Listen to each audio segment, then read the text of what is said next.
I started this video and it was good. It was good. And I realized I had not yet clicked record. So let me start it all over again.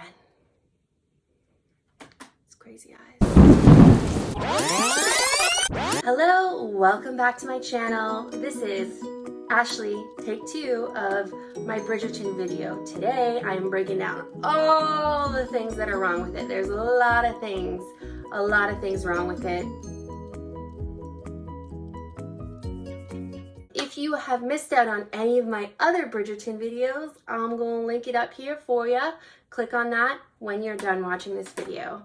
I've had a lot of coffee today, 2 cups. Usually I just have 1, but I had 2, so all my thoughts are like pow, pow, pow, pow, pow, pow, pow, pow. What's wrong with Bridgerton? Let me start with the overarching problem. Okay, so that's my great-grandmother's furniture, okay? And I love it. And yes, it's creaky. So the overarching problem is you have a drama that is confused. Let me tell you why. There's 2 sort of types of dramas out there. There are the historical dramas that are showing you what life was like for oppressed peoples in a particular time period. And then through watching that, we're like, oh yes, that is not great. And we see there was a lot of oppression. And we know the importance of making sure that those kind of oppressive systems and oppressive social norms are removed in this time period. As an example, Gosford Park. A little bit obscure, but stay with me. Gosford Park, it's a story where there's a huge class divide. It's a rich household, there's servants, and there are the really rich people. And the really rich people abuse the servants. They use and abuse them. And it sucks. If you were to choose what type of life you wanted, you definitely want to be born upstairs, not downstairs.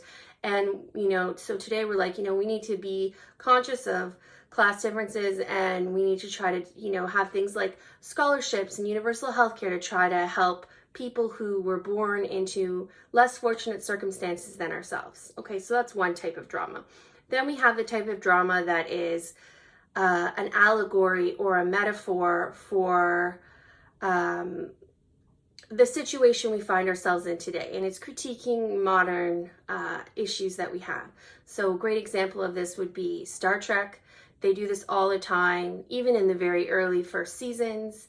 For example, there's a whole episode where Captain Kirk encounters this race of aliens, and there are two races at war with each other, and the only difference between them is one have white on one side and black on the other, and the other set have the opposite, so the black and white is reversed. And that's basically saying, like, these are skin deep differences. We watch that and they're like, hey, that's ridiculous. Why are you guys fighting when your skin is just like slightly different colored? Oh wait, we did that not so long ago, and we have to think about these differences and realize that they're only skin deep and they're not significant. Now, Bridgerton is neither the first type, and if you need another example of the first type, Brokeback Mountain does a great job of this, because we see how difficult it was to be a gay man in that particular time period and context.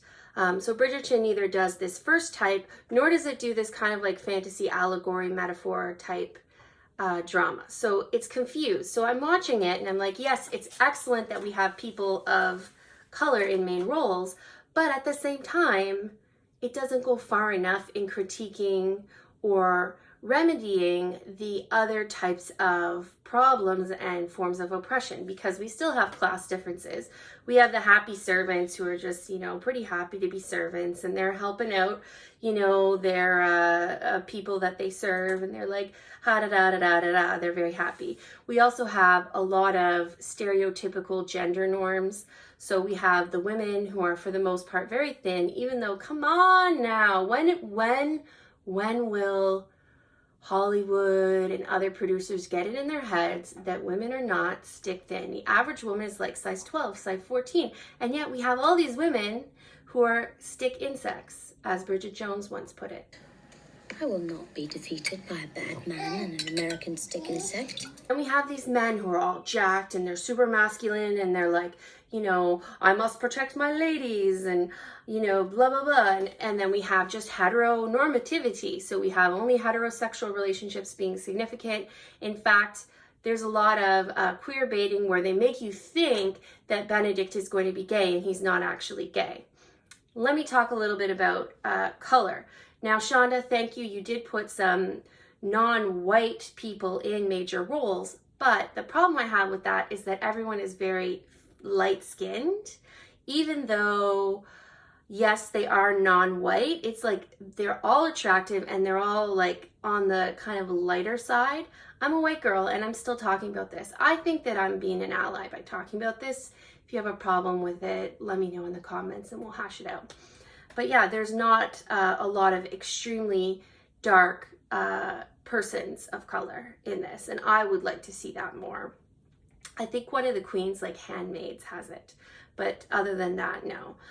There's also no Asians or people of Indian descent, natives. Like, there's not a lot of diversity beyond, okay, we included a few people who frankly look like they could be like half white, half black, some of them. So that's another problem I have with that. And overall, what you get is a viewing experience where you feel confused. The other big issue I have with it is, I mean, the way women are treated in terms of sex. I think that all the women who have sex before marriage in this kind of get screwed, and that basically feels like what they're saying is you've got to wait until marriage, or at least that your life will be better if you wait until marriage. Because we have Marina, she gets pregnant out of wedlock and she ends up having to marry the brother of the person she loves. We have Sienna, who's having this affair and she ends up having to be with someone she doesn't love. She can't be with Anthony. Yeah, and I've mentioned this before. I don't like the way women are treated. I don't like how men and women are depicted. I don't like how there isn't more sexual diversity, not just people who are homosexual, but people who are non-binary in terms of their identification, people who are bisexual. Yeah, and I guess my thought is, if you're going to take it in the direction of modifying the skin color of people who are in these historical dramas, you got to go all the way, man. You got to go all the way.